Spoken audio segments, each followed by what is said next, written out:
મિત્રો જય માતાજી, જય દ્વારકાધીશ, હર હર મહાદેવ। તો નવા બ્લોકમાં તમારું સ્વાગત છે। તો તમે જોઈ શકો છો કાલે અમે બ્લોક બનાવ્યો, તો આજે અમારા રણુજા જતા તમામ યાત્રિકોની જમવાની સુવિધા કરેલી છે। તો તમે જોઈ શકો છો આમ અમારું ફાર્મ છે। તો દરેક ભાઈ ભક્તો જમવા બેઠા છે, તો તમે જોઈ શકો છો।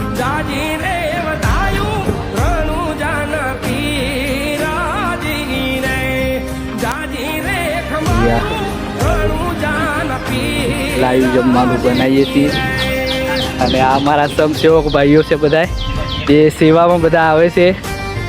આ બધા ભાઈઓ સેવામાં આવે છે। તો જય માતાજી, જય દ્વારકાધીશ, હર હર મહાદેવ, જય બાબારી, જય રામાપીર।